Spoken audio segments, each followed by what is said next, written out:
How's it going, guys? My name is Zach with the Movie Castle, and today we're going to be talking about The Strangers, Pray at Night. This is directed by Johannes Roberts. You may remember him for 47 Meters Down, Other Side of the Door. I did quite a few things. This is from 2018. And it stars, well, she's not actually the lead, but Christina Hendricks is the most famous actor in the movie. She plays the mom. But anyway, this movie I remember being really excited for because The Strangers is this really good kind of art house home invasion movie, loosely a slasher.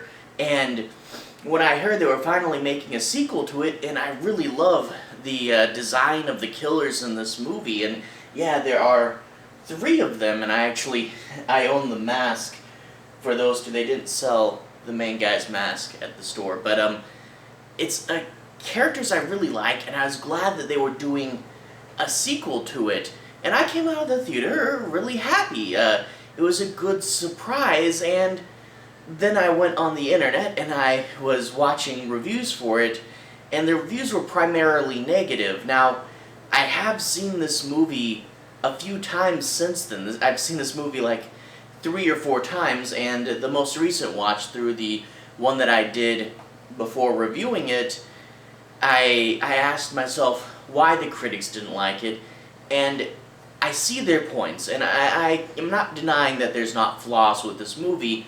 I still really like it, but looking back with a critical eye, I'm like, okay, there are some problems, but it's still fun, and I'll get into that.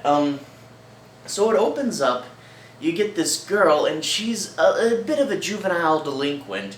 So her brother, and her 2 parents are going on a trip to take her to a private school, so hopefully she can, get her life back on track. She doesn't want to go, the brother's not happy to be there, and the parents are like, going and doing this thing that they don't really want to do, but they know they have to.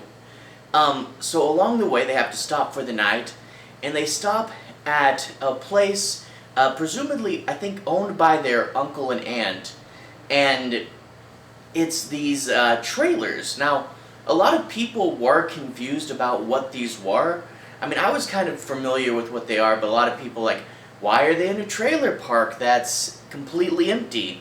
Well, these trailers are sort of like rental cabins. There's probably a lake nearby, and because it's off-season, there's no one there. So this isn't like your typical trailer park that people live in. This is essentially the trailer version of rental cabins, and it's off-season, so that's why there's no one there, and I saw several reviewers that were confused by this.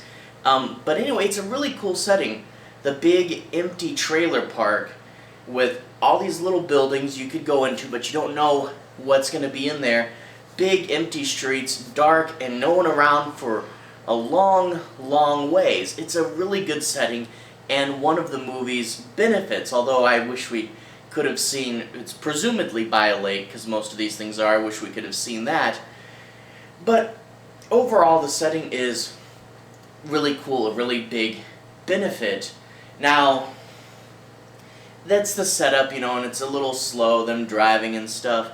And then you get to Act 2, which is where a lot of people have problems with this movie, and you really do get to see that. One, there are only 4 main characters in this movie. In slasher movies, you kind of want to have a bit of characters, because when you have 4, you can't really do too many kills. You can do scares, but you can't really do too many kills.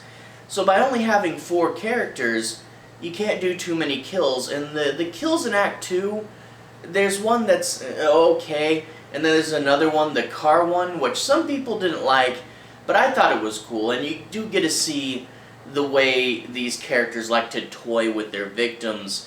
But overall, the lack of characters equals lack of kills, and you see like a Friday the 13th movie, there would have been like at least one other cabin full of disposable characters who are for some reason staying in the off season. But yeah, you don't get that, and I think, in turn, it's a little slow, and this is also the section where a lot of dumb decisions are made. Hey kids, you're spending too much time on your phones, let's put them over here. Oh no, the bad guys smashed them all.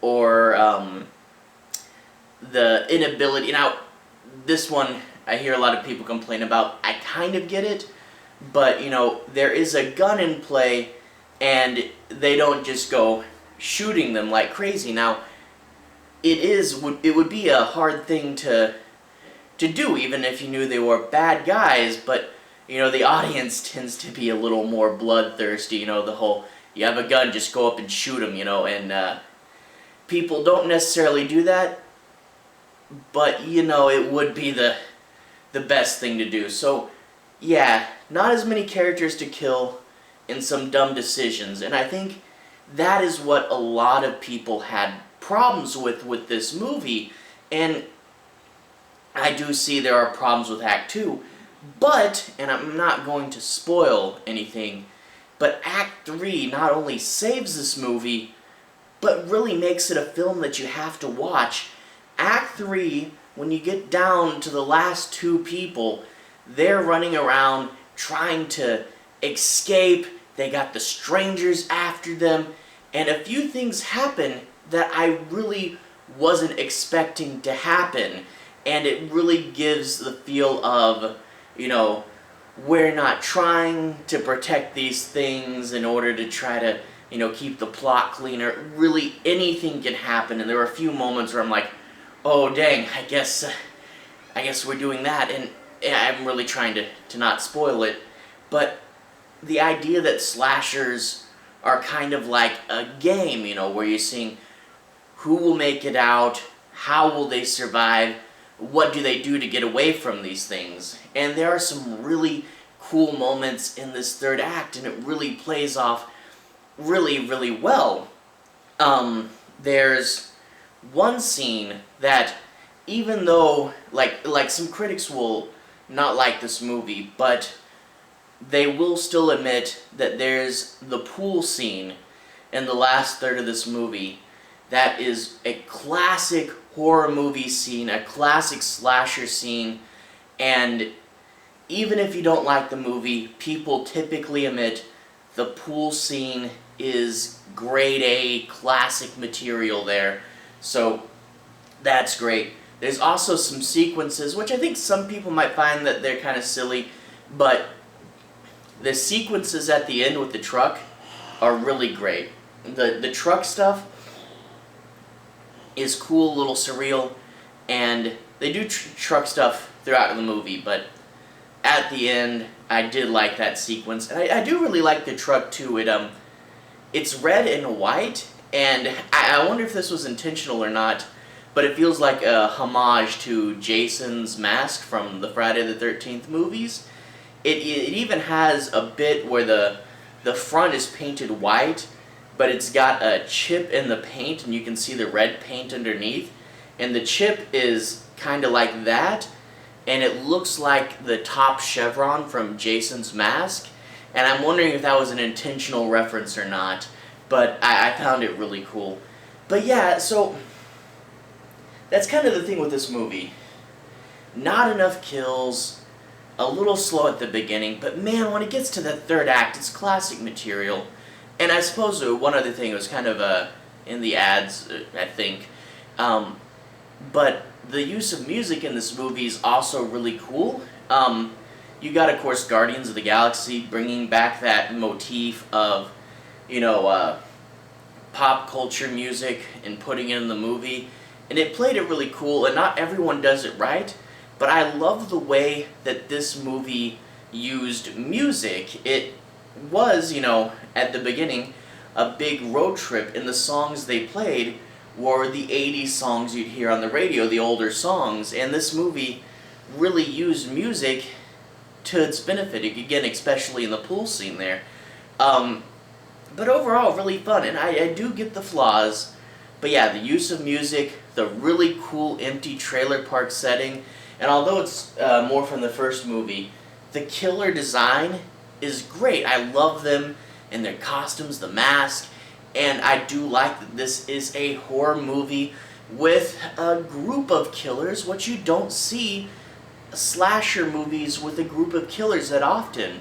I mean, Texas Chainsaw Massacre is the big one that pops into mind, and yes, I did notice that there's a scene that's a definite homage to Texas Chainsaw at the end, but it was still fun. But anyway, if you watch this movie, stick it out to the last third, because I know with streaming, sometimes people turn things off a little too quickly. The last third of this movie is classic grade A material, and it's worth watching just for that. So, while I do see this movie does have its problems, the ending is phenomenal, and I really do love this movie. And you do get sort of where this is more of a popcorn slasher movie, and it's more to have fun. And I think that did irk the crowd that was really big fans of the first movie, in which it was a semi-art house, serious home invasion thriller. And I kind of get that, you know, but at the same time, I love slashers, I love popcorn slashers, and to see this movie do all that so well and then the critics tear it apart was kind of sad. But yes, I like this movie, I see its faults, I really do like it though. Stick out to the third act, it is amazing. I hope they do more soon. Anyway, I do about 95% horror on this channel, so if you like horror movies, stick around. Thank you for watching. I'll put a relevant playlist down at the bottom, probably the Slashers playlist. And to everyone who's liked and subscribed, thank you. You really are helping the channel out. And I'll see you guys again very soon. Have a good day.